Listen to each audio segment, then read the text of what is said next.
All right, it is Friday, April 3rd, 2026, and this is Danny Santos with the Astro Daddy Podcast here with an incredible guest. We have the one, the only Miss Morgana Rae. Hi, Morgana. Hello, Danny. Or What should a- I say Astro Daddy? That's right, baby, Astro Daddy in the house. So basically, I started this podcast years ago, and I've just been bringing it back to life by inviting people that are spiritual to talk a little bit about their lives. We'll discuss a little bit about your astrology, not too much, but just enough to contextualize some of our conversation here. And you and I met in a very special way. So I think it was about 2 weeks ago now. We were both at Whole Foods, and we were sitting at the same table, just enjoying lunch, and the universe was just whispering in my ear, say hello, I'm say so glad you hello. did. So it, I'd love for you to introduce yourself so that people watching this know who you are and can learn a little bit more about you. Uh, Again, my name is Morgana, and literally my parents named me that, which is pretty wild. My father liked a jazz singer in the 1960s named Morgana King, Ooh, and she became Mama Corleone in the Godfather movies. And wow. my mother, using the same name, named me after King Arthur's sister, the sorceress. Wow. That's so And cool. it is now. But in first grade, when everybody's named Lisa and Jenny and they have their own little license plates and lunch boxes, the kids would, tease me and call me Morgana Banana, and I would burst into tears because Oh, I was very sensitive, like a lot of intuitives. yeah, yeah. And I have been a life coach for 32 years this year. So when I Wow, started, nobody knew what that was. right. Ugh. Dinosaurs were roaming the earth, and like, what sport? And I'm terrible at sports. So, uh, I've been a spiritual seeker since I was a witchy little kid, just, thinking about the big questions of what are we humans? Like, Yeah, what are we? And why are we here? And what is the nature of this universe? yeah. And I graduated as a National Merit Scholar from high school in math and science, which is wild because math was never easy for me. And then went on to get a religion degree in college because it's What? all specializing and especially just kind of obsessed with Hinduism, Buddhism, and Jewish mysticism. Oh, amazing. Like the Kabbalah and stuff? Yes, Oh, that's cool. my husband. Quick segue. I didn't meet him until I was 45. Sure. I have this coaching process that I developed 23 years ago, March 2003, an alchemical coaching process that mostly I use it with clients to slay their money monster because money is the number one obstacle we human beings have, for what we can't have, do, or be, Yeah. especially the do-gooders and the spiritual people. So, uh, I use the same process to slay my love monster, which is everything that made love unsafe and Mhm. traumatic and painful because I couldn't, 45 years of like hunting for love and I still didn't have it. And I thought I should find out why. And Yeah. so I uncovered why I was protecting myself from love, and I created it into this giant love monster that really wanted to destroy me.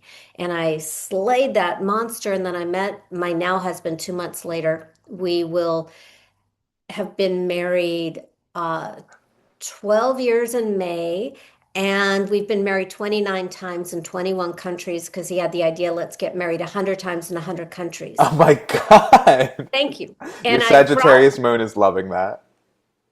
and it's just wild to me to meet somebody who is even more romantic than I am. But he's such a guy's guy, he likes to watch people beating each other up Oh on these, my gosh. horrible, mixed UFC martial fighting. violence. Yeah, yeah, Yeah. yeah, Why did I bring that up? Oh, yeah. talking about myself, and what I do. I don't know. I've coached. There was a purpose. I go off on a tangent, then I forget, but You're I've coached okay.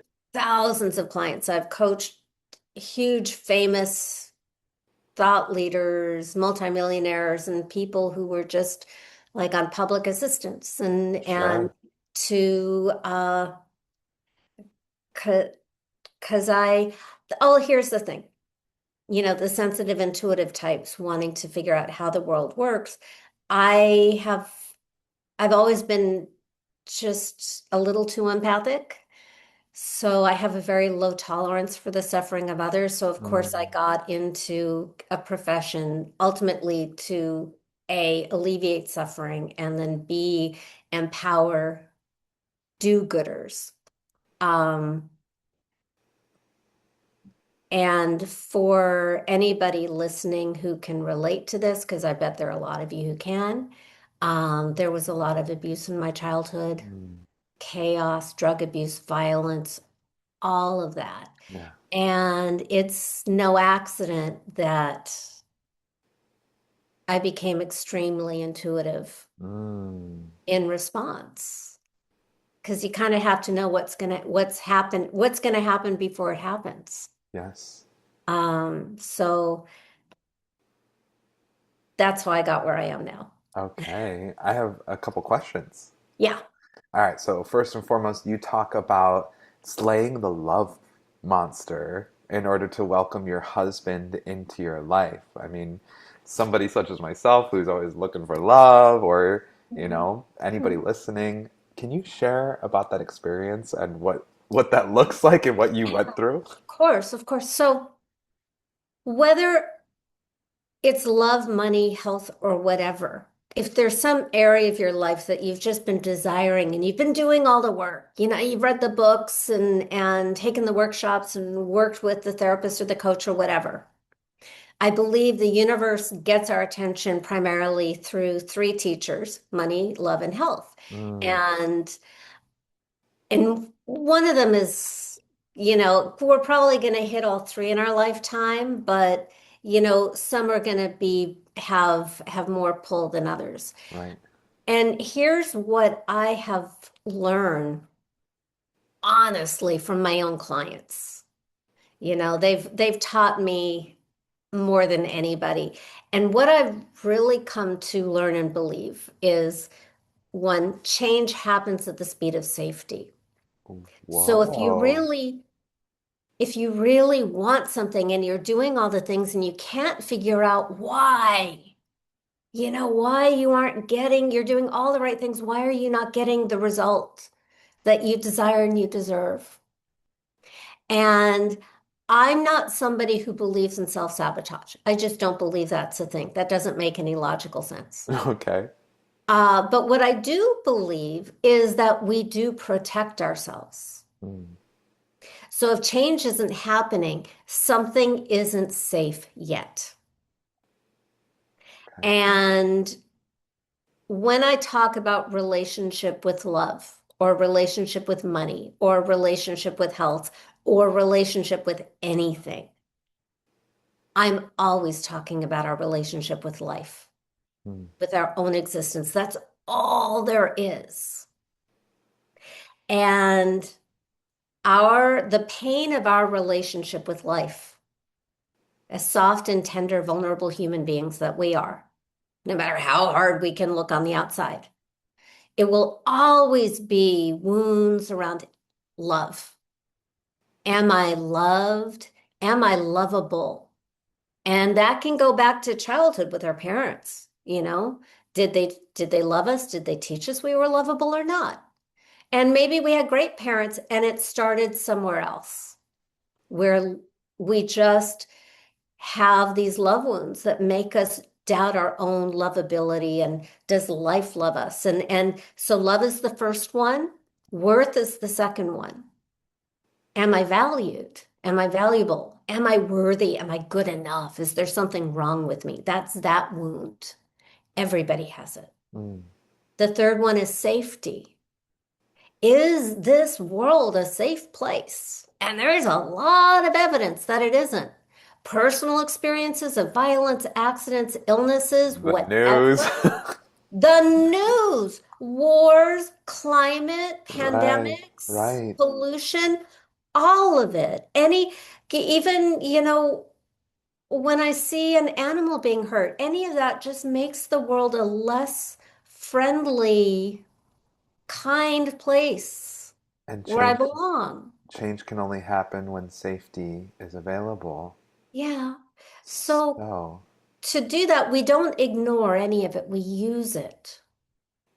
It's God. almost like building a case against God or the universe or existence. I have Like, been, this is wrong. yes, I have been meditating on building the case against whatever's happening or, creating the evidence, letting God know, like, I want it to go this way.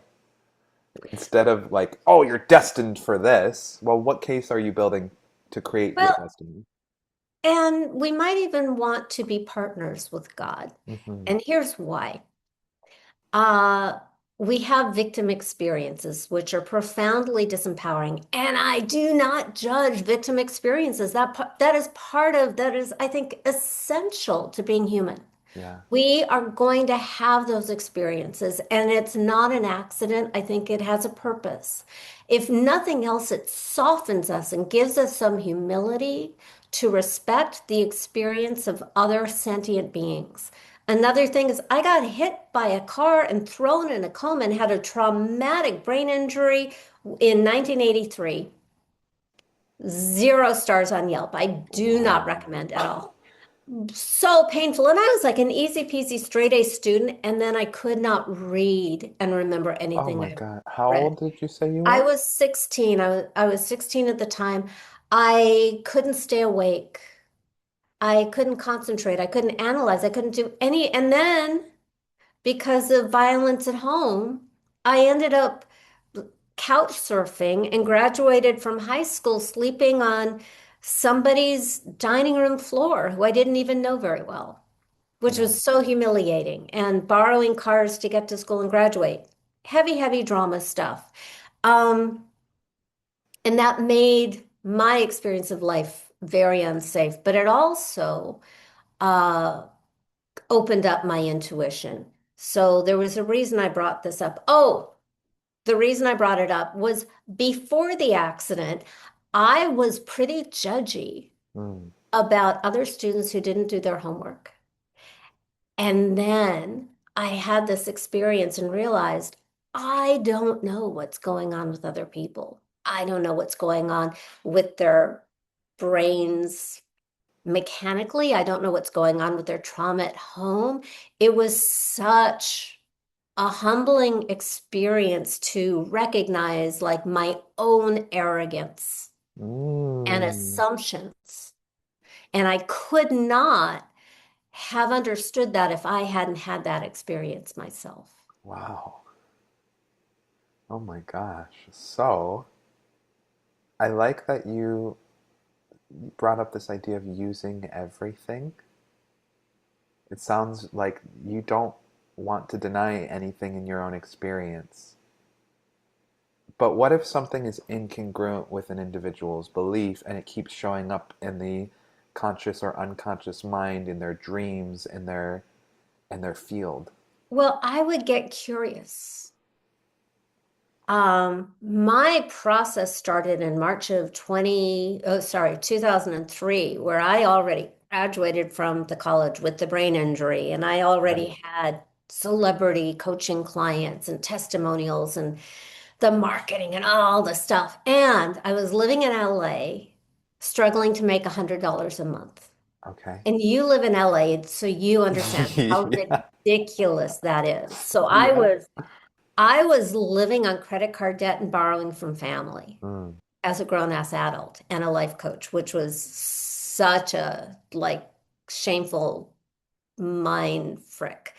Um, and nothing was working. Not the visualizations, not the vision board, not my friends who would wave their hands and blow into my third eye and change my money DNA. None of it worked, you know? Yeah. And I was taking business classes and marketing classes, and I was really good at all that. And I was doing the public speaking and blah, blah, blah. It didn't, nothing was moving the dial. It was like the universe was getting my attention by the throat. Aha. And I hit such a dark place after I I took a class on overcoming sales objections where you learn the words to say when somebody says, "Oh, I'd love to, but I can't afford it, don't have time, whatever." There are tons and tons of classes that tell you how to respond.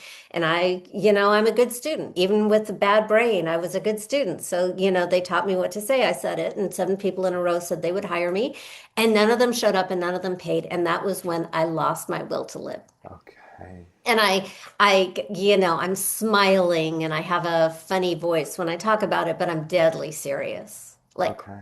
I ran out of hope. How was I going to survive? I felt so unwanted.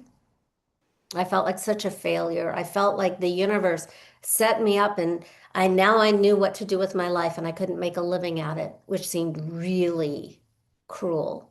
And I was scared for my own survival. And I had run out of things to do. There really was nothing that I wasn't doing and it wasn't working. And I just kind of fell into this pit of despair. Mm. Literally, I remember, pulling the blackout curtains in my little one-bedroom apartment that I couldn't afford, getting on my bed, screaming, crying, raging until I just couldn't anymore. And I had two thoughts. One of them was that, money needed to be my next area of spiritual growth. Because as a overly spiritual person, if I hid money in the spiritual box, maybe I could deal with it. Excuse And me. I just yes, sneezed. and I got curious about what was going on inside of me that couldn't be with money, and that's the curiosity. And I had a call with my coach very soon after that. That I had a coach is insane. I didn't have money for rent, but I had a coach, Oh. and thank goodness because it saved my life Mm. and it set me on this journey. And at that moment of despair, he asked me, Morgana, if your money was a person, who would your money be? And because I had like one foot, out the door of this incarnation, when he asked me that question, I saw in that moment this big, scary, dirty, violent biker dude. Like, the whole kind of skinhead with the Yeah. tattoos and all that. Apologies to bikers. I love you. Not this one. Um, and I had a moment of recognition, like in my body, that this was dangerous. Mm. And no matter what I was doing consciously, my self was pushing money away because it was this guy. And that was the moment of clarity that changed my life. That if this guy, this dangerous dude is my relationship with money, I can't have money in my life. Because you can't have change without safety. Yeah, because he's evil and he wants to Mm. destroy me and he represents everything that I don't want in the world. And no wonder I was protecting myself from him because he really felt dangerous and he wanted to do me harm. And I realized there's no way that I can have money in my life because my body is reacting that way. And I had to get rid of that relationship. Mm. And With the that created, biker. hmm? With the Yeah, biker. that was the first monster. the Then the life, metaphor. yeah. No, but it's a metaphor, but because our subconscious works in symbols, Yeah. this is a way for the unconscious and the conscious mind to communicate with each other. Because consciously, make money. Unconsciously, no way. Unconscious will always win. So I needed to find out why my unconscious was not letting me have money. And it was, you hear the words that I used to describe this guy. He is dangerous and violent and terrifying. Mm. And so I couldn't be with that. So I had to get rid of him, which created both a problem. Hey, I live in LA and now I have no relationship with money. That will last 5 minutes. And I need a relationship with money, if nothing else, to keep that one from coming back. So, because we can't leave a vacuum and we want to be really intentional about what fills that spot, that's empty space. And I asked myself at that moment, who could I possibly want so much that I'd be willing to have a relationship with this person, even if it's money?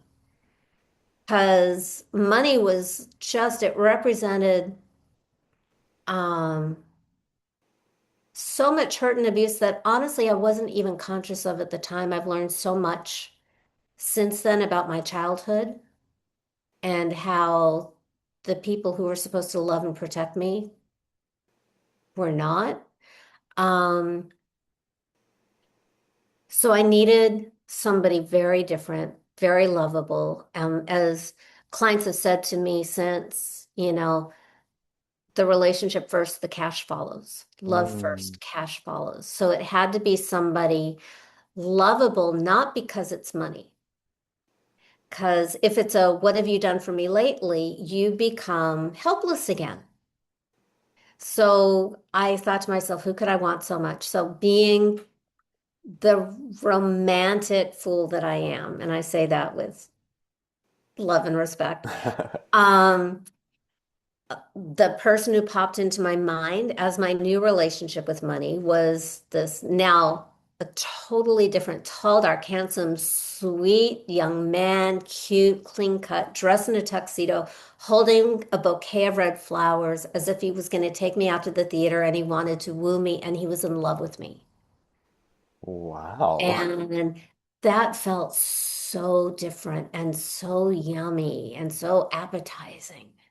And I'm saying appetizing because a lot of people will talk about money stories or money beliefs. And again, the conscious mind can have its agenda, but we need to talk deeper than that. So it's not an intellectual exercise, it's a full human experience, body, mind, and spirit. We want to light up the neurology with these feelings. So appetizing is more, it's like mindset is great if it works for you, yay. And there are a lot of people who go on diets on January 1st until their February first encounter 17th. with a chocolate cake, you know, Right. because we have appetite. So if you make it this loving person who shares your values and turns you on, you're going to show up differently for this relationship. Wow. And so I did that with money.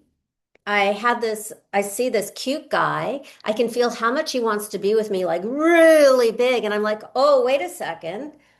I don't know how to let money be with me because I have like Olympic muscles to push it away. And so I asked, and this is the other nice thing about making the monster and the opposite, what I call the honey, the money honey, the love honey, the health honey, is it's a way to tap into the frontal lobe, the genius zone, and whatever higher entity you play with, and leave your own neurotic baggage, which, we love and we appreciate, but we leave it on the side.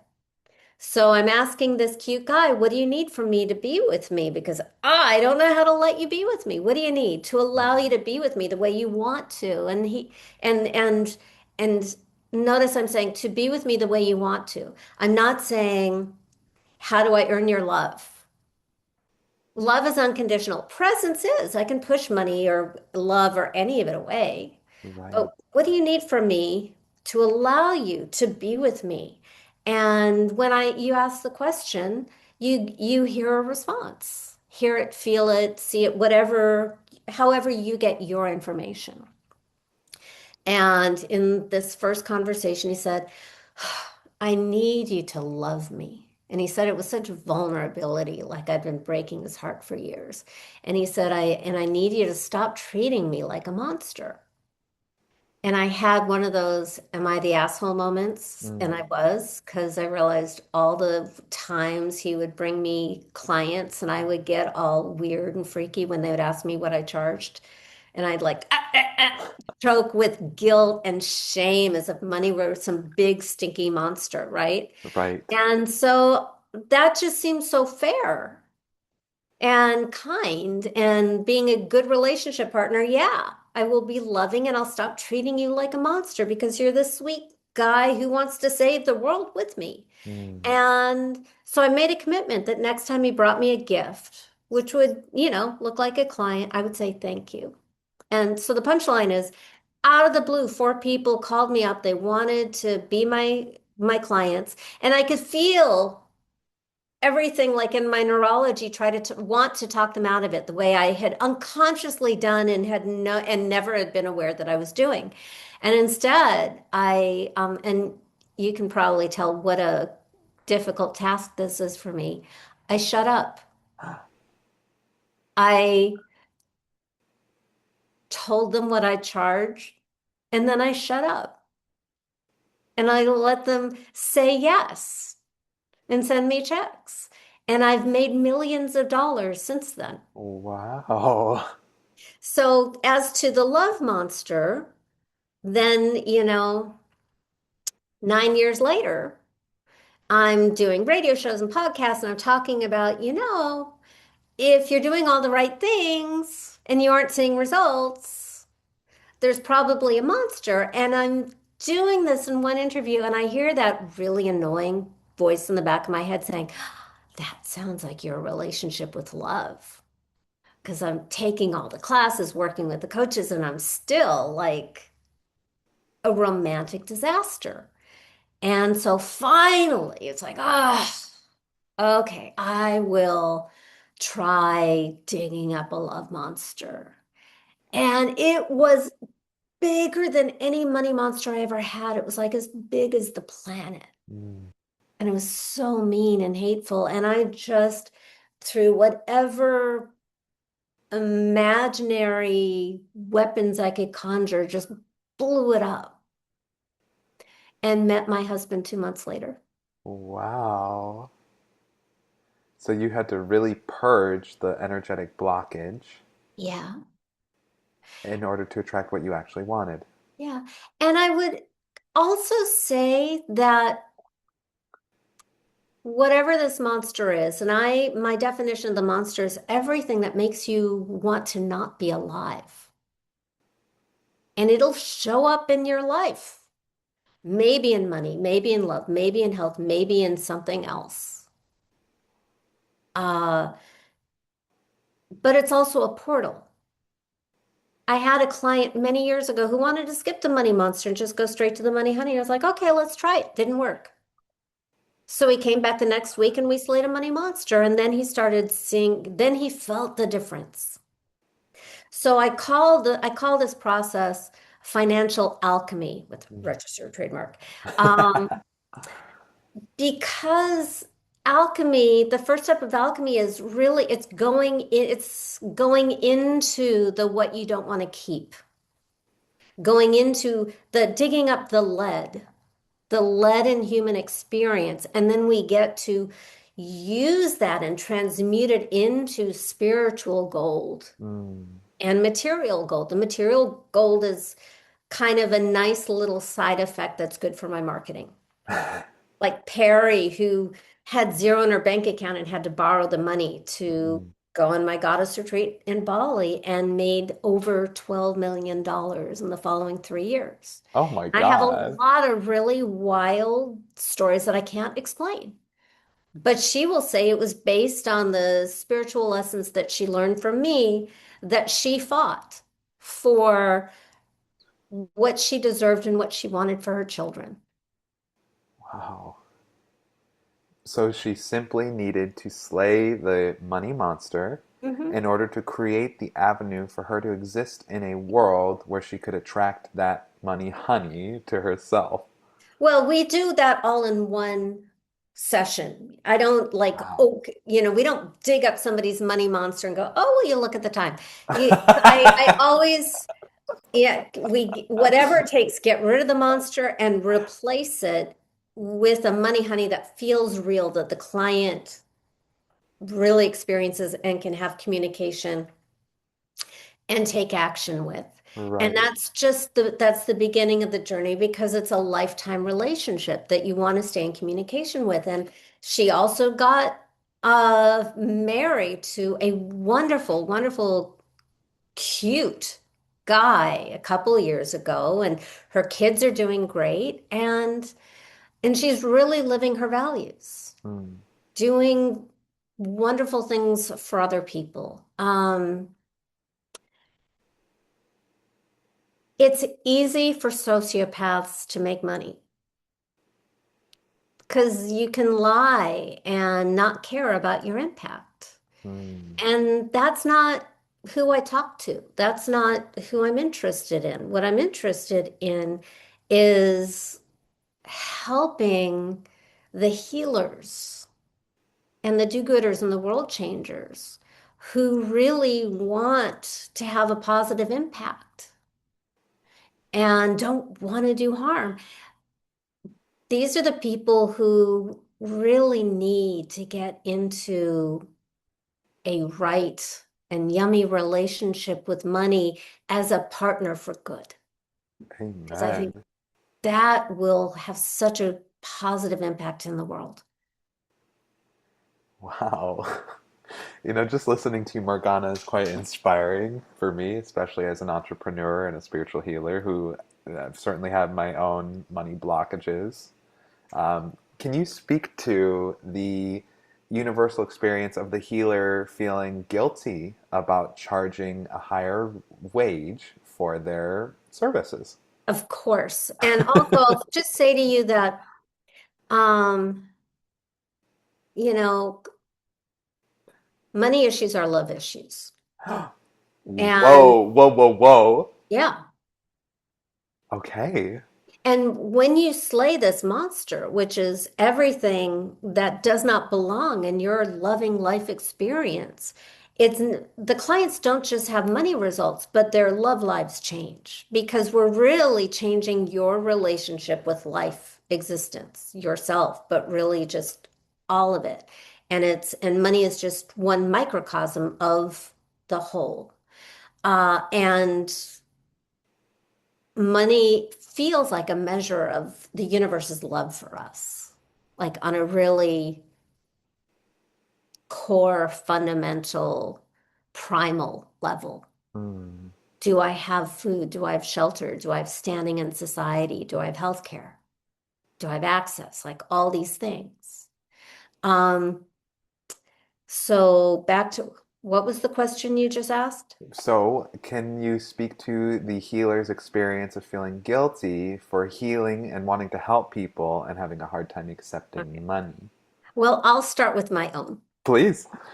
I love to help.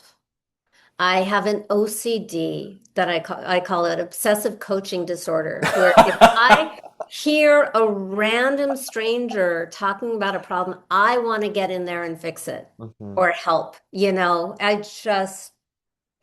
That's my programming or my, in this lifetime. It's just what I do. Um, and I remember in my, pre-monster slaying coaching days having thoughts because I want to help these people who are in pain. And I'm certain that nobody can afford me and I don't want to hurt anybody. And I would have thoughts like, well, Jesus wouldn't charge. And God, that's a I'm rough one. Jewish. Like Jesus, I'm Jewish. Well, he was king of the Jews. There you go. And I have no idea. I have no idea if he charged or if his community was charging. I don't know. I wasn't there that I recall. So why am I even having that thought? Um, but there is that thought that, oh, it's a divine gift. And I should give it away freely, which is really weird because there are divinely gifted athletes and singers and actors and doctors and book writers who also work their ass off, who get paid really well. And if we live in a universe where only the bad guys get paid, is that the world you want to create? Honey, no. Yeah. No. Your poverty does not serve the world. Whoa, whoa, whoa. Expand, please. It's really understandable, especially with the news today. But I could have said that last year and the year before because it's always just a new name, same problem. But like this year, Jeffrey Epstein. Sure. And we open that up and we're saying everybody, Deepak Chopra, David Copperfield, like everybody in part of this, just this grotesque, ick horror freak show.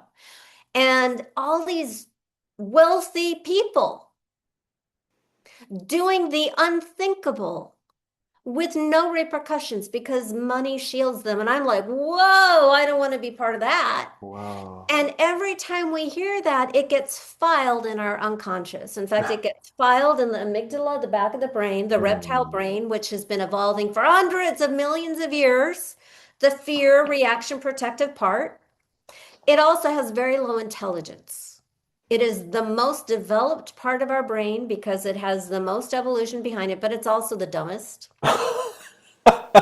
And our subconscious notices a pattern, and for our safety, it starts finding more confirmation of that pattern.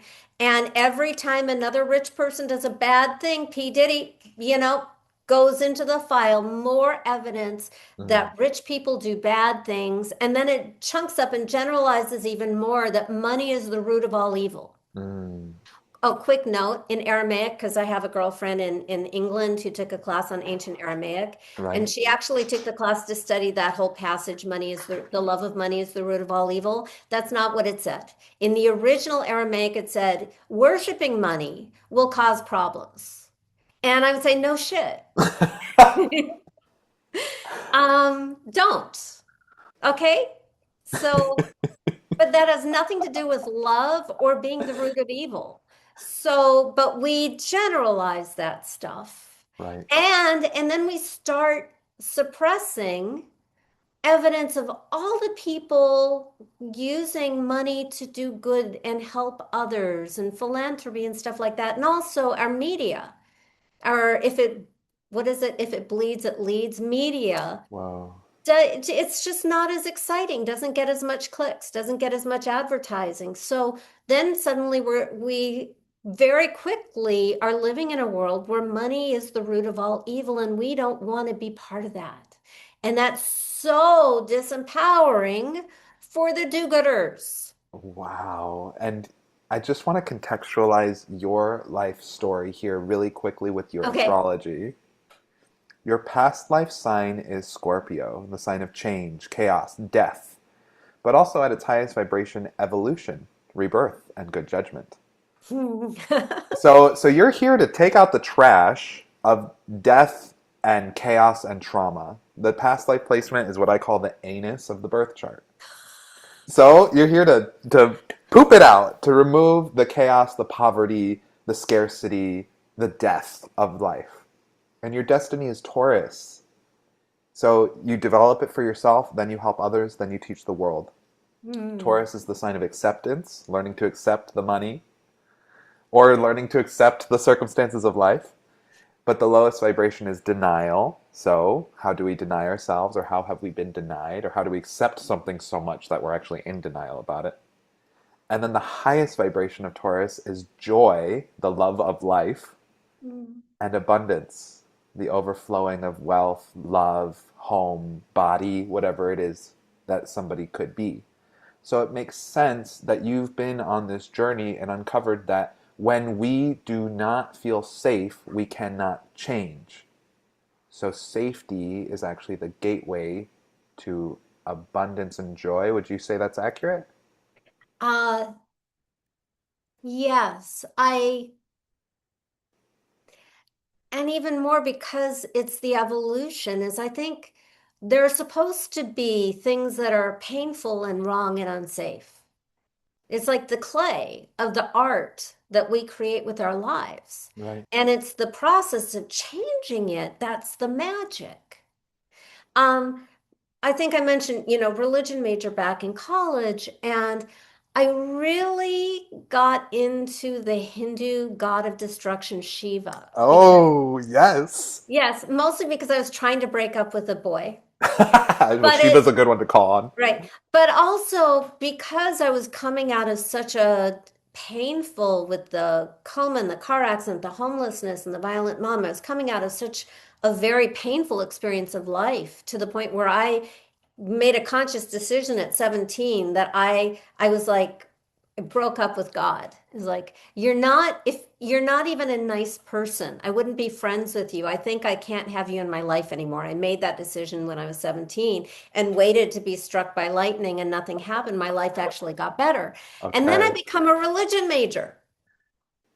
And Shiva gave me access to a far more what felt honest Mm, way of explaining the loss and the heartbreak and why bad things happen to good people and why there's evil and all that stuff. And then that branch of Hinduism eventually became Buddhism with kind of a continuation of those themes and ideas.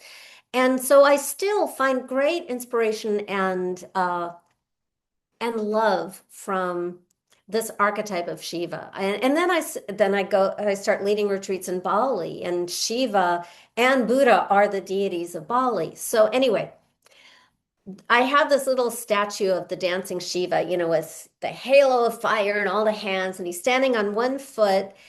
And I didn't notice this for years, but then I noticed my statue that, oh my God, Shiva is standing on this little person. And he's literally dancing on our backs. mm, So all the stress, all the heartbreak, all the monster stuff we experience is the universe dancing on our back for the purpose that we will let go of our ignorance and everything that causes our suffering so that we can be saved and experience liberation. And it's mm, a different kind of being saved than Christianity. It's not a like, oh, you're a good person, you're a good boy, you get to be saved. It's more like you just, like the book of Job, you just lose it all, and all that's left is your direct experience of the divine. And so when that translated into Buddhism, it became this idea that the whole universe is fundamentally compassionate and loves you. And everything that happens only happens for your evolution, mm, for your enlightenment. And enlightenment is the same thing as compassion. They two sides of the same coin. It is impossible to be enlightened without feeling and knowing and deeply understanding your complete interdependence and relationship and oneness with everything else, every sentient being. And that's why the bodhisattvas take a vow that they're not going to take off for nirvana without bringing along every sentient being in the universe because we are that related. wow. I just want to speak my experience of listening to you. I feel very inspired. And I was not expecting to share something vulnerable, but here we go on live camera. I've been having very scrupulous thoughts lately. The scruples, the Catholic shame and guilt. Mm. I grew up in the Catholic Church where they used to hand out pamphlets that said if you were gay, if you believed in astrology, and if you used tarot cards, that you're going to burn in hell for eternal damnation. So, over the last year, and especially over the last couple months, I've been having almost like obsessive thoughts that the Virgin Mary is visiting me and wants me to stop being gay, to start dating women, or to become a priest.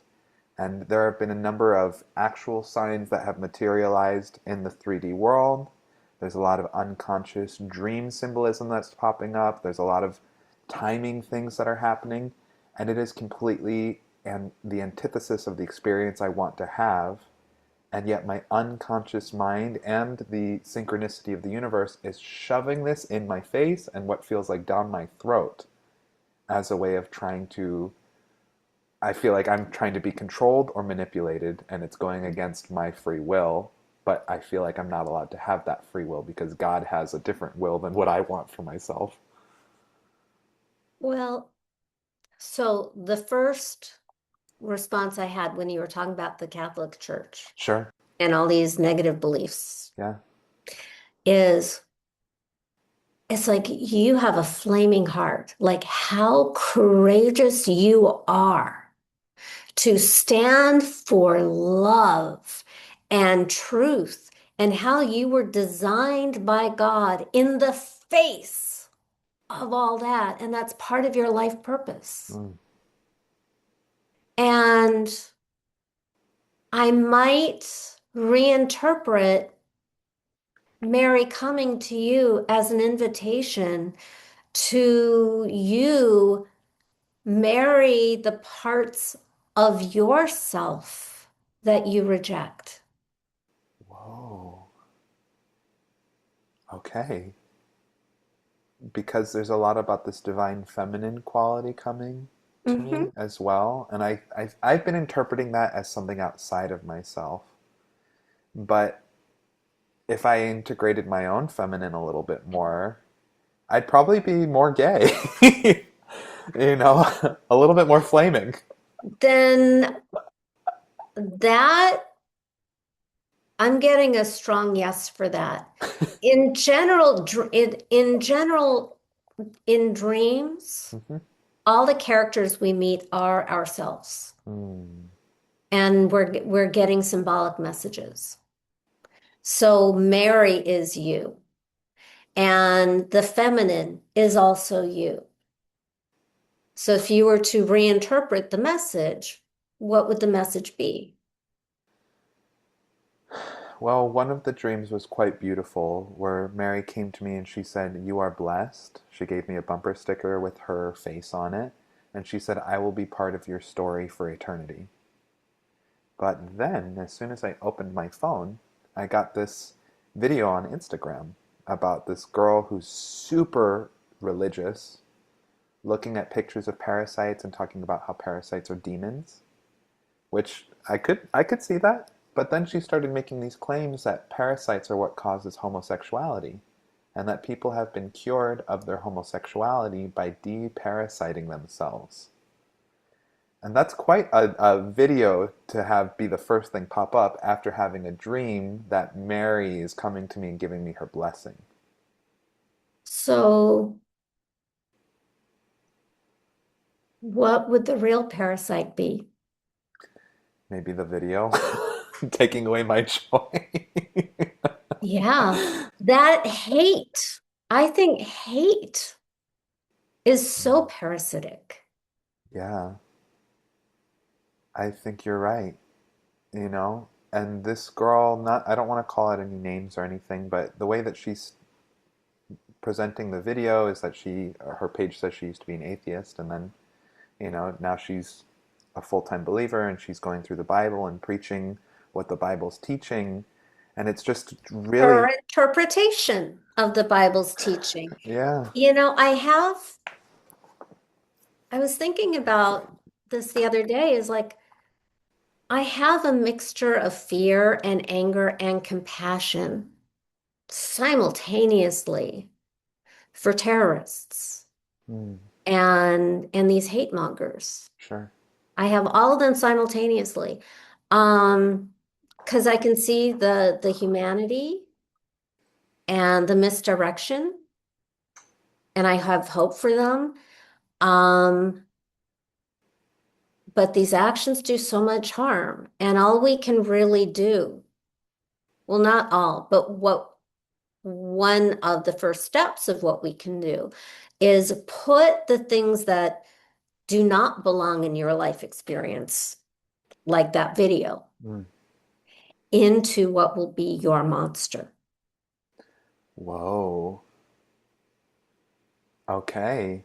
I mean, the more that you were talking about the monster, I realized that the monster was something that was constructed from my unconscious from childhood. And Yeah. I can really identify it.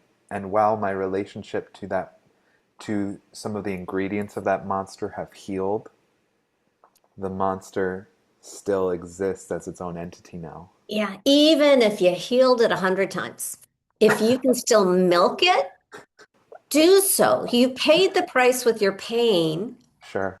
You get to use it anytime you want. Anytime it pops into your consciousness, milk a little more out of it. Anything that has ever made you feel unloved, unworthy, or unsafe. Mm. That video is a great example of that. That was gnarly to have the Virgin Mary come to me in a dream and tell me, I will be part of your story for eternity. I love you. You have my blessing. To then opening Instagram to seeing this video that says, parasites are what make people gay.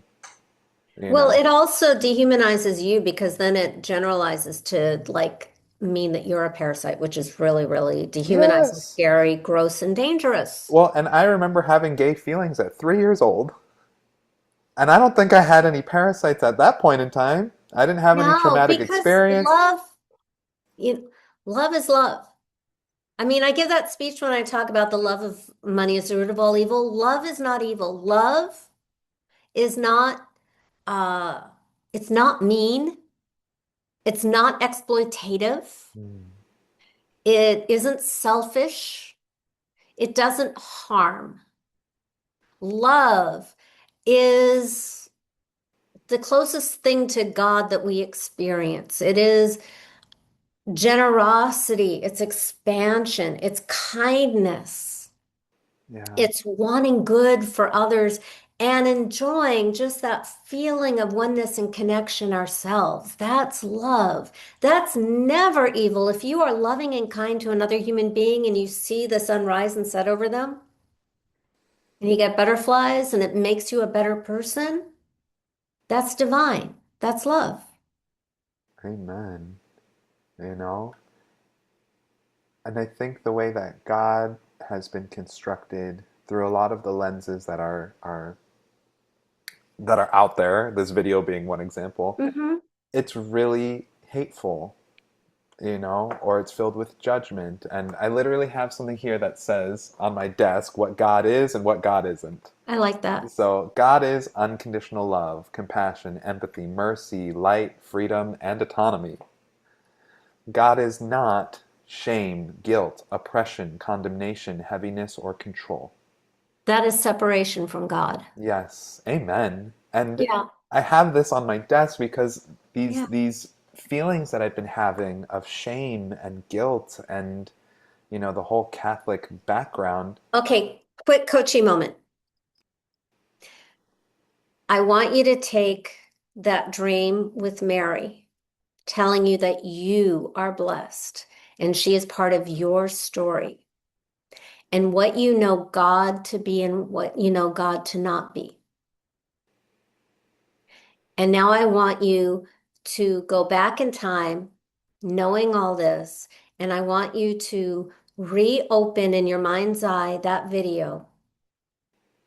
And what is the divine purpose Mm. of you seeing that video, knowing what you know about your relationship with God and Mary and your life purpose and your blessing? Wow, it's so obvious now. That video was put in front of my eyes to show where there are still faults with how love and how God is perceived. Yeah. That's it. And there's no shame on the person who made that video. And you know, they're just having their own experience and doing the best that they can, But God does not shame, God does not condemn or oppress. Hmm. There's an audiobook I've been listening to called Conversations with God.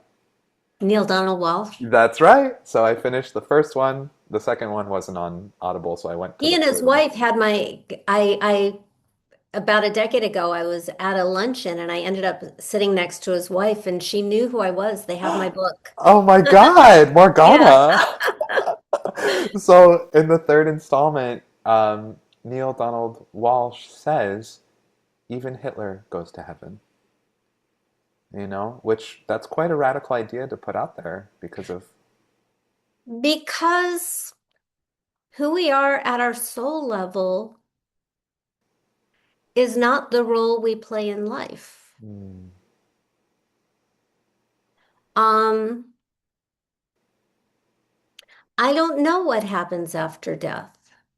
Uh, my mother used to threaten me with karma when I was a little kid. She said, okay. "Don't you kill yourself, you'll come back with so many problems." And by the way, that shit worked. I didn't kill myself. I'm still afraid of that.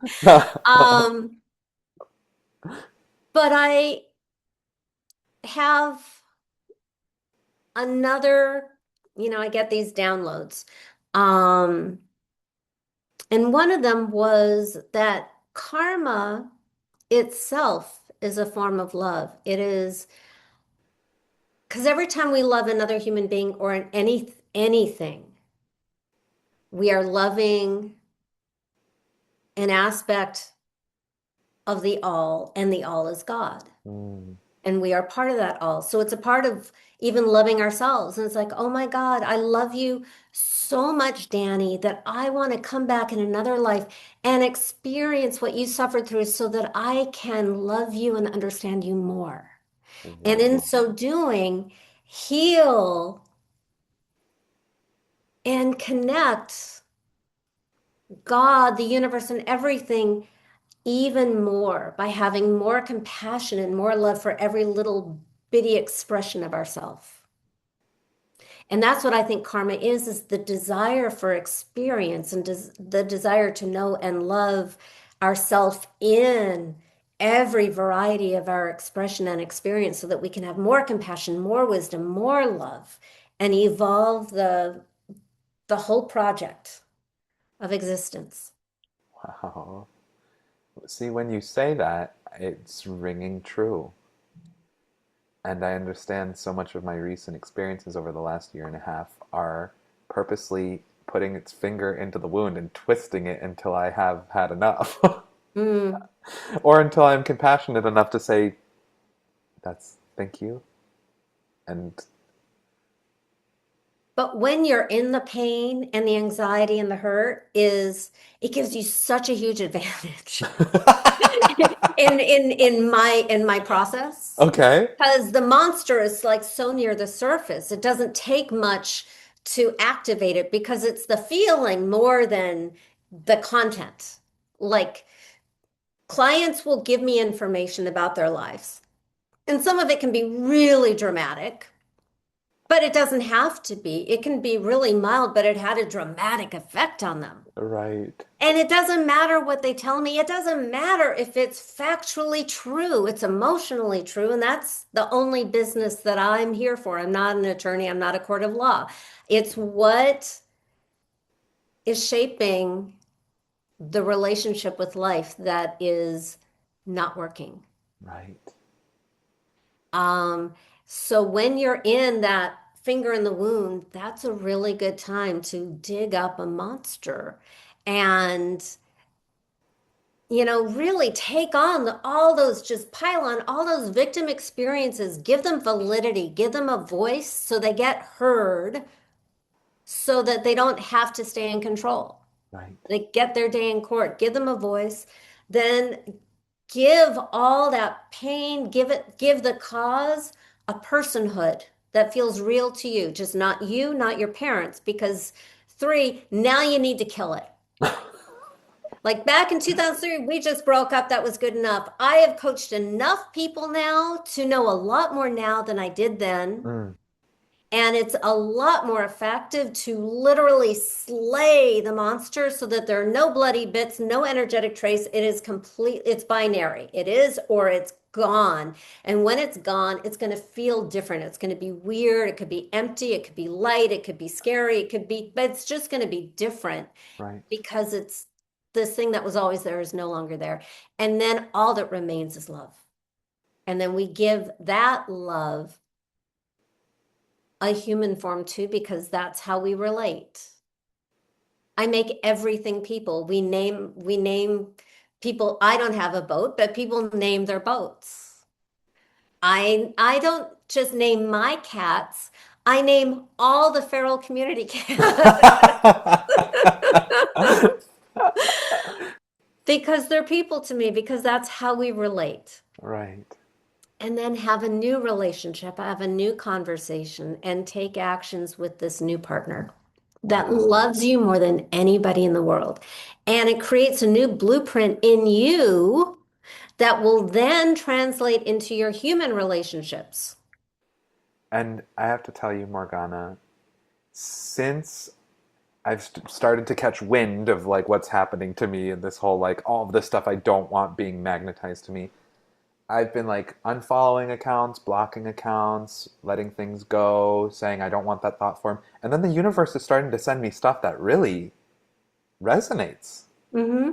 But I think that's because we have to be really clear on what we don't want. We have to slay the monster. Yeah. And one of the reasons I believe it's so important to then replace it immediately with a new relationship Hmm. is because we never take away anything, no matter how terrible it is.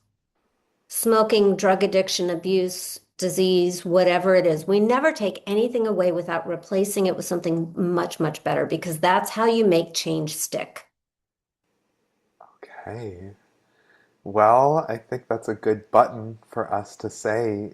Uh, First of all, thank you so much, Morgana, for taking this hour with me. I was not expecting to go into some of my own vulnerabilities, and I'm so glad you did. It makes it so much more interesting. well, this is just And my it's fun. very It's so much more fun for me. oh, it's so private, and there's so much shame Um, about that. what was there? It's just a lifetime of shame that I've been experiencing over my Was own. there a lifetime of shame? Well, I guess it's come in and out. Um, I invite you, just as a science experiment, to try using the language in the past tense. I like this. Okay. There used to be and no longer is. I would just say there was. Make it really easy. There was so much shame, you wouldn't believe it. There was. Okay. And it just kind of loosens it. Okay. Um, because then you can see it in your back view mirror, and you'll notice it just gets farther and farther away until you start to forget what it felt like. Okay. Oh, it's like pain. Hmm. The body heals, but you got to And stop you thinking forget. about it. Yeah. Yeah, yeah. Well, We hold on to things to keep us safe. Like, I'm a big advocate of don't forgive your abuser, especially while they're still abusing you. Nobody is entitled to forgiveness.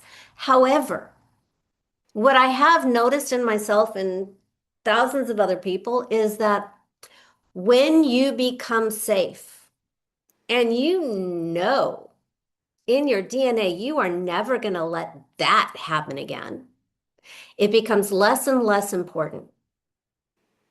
And it loses its energy and its charge. And then you could say forgiveness happens. You can even have love and compassion for that person far, far away. But you don't have to force any forgiveness. Forgiveness is simply a natural occurrence of you becoming able to trust yourself to keep yourself safe. You don't need that protection anymore of the anger or whatever. It's just like, oh, well, that sucked. But I've been on that ride. That's never going to happen. What's more interesting? wow. Thank you so much. You're welcome. And please, Morgana, for our listeners, where can they find you? How can they It's connect with so you? easy. MorganaRae.com, just one word added.com. And I'm in LA, so I took a commercial class years ago. I think this is backwards, though. I mirrored it. Financial. Financial Alchemy, 12 Months of Magic Manifestation. You can get it on Amazon or anywhere books are sold. But Beautiful. yeah, just go to morganarae.com. I have so much. If you want to dive deeper into anything that we talked about, I have a blog with hundreds of posts and videos and answering questions, and I've got a, a money love quiz just to, test yourself. Where are you on your journey? Because we're all on a journey of relationship with life. And I believe that the only purpose for money is to create the freedom to focus all of our attention on love, lifestyle, and legacy. So go to my Beautiful. website. Beautiful. And that's Morgana, Morgana Rae, RAE. .com. .com. Okay. Well, Morgana, again, thank you for joining me on the Astro Daddy podcast. Woo! Woohoo! And this episode will be launching soon, so Great. stay on the Let me know. lookout. All right. Mwah. Thank you so much, dear. All right. Bye bye.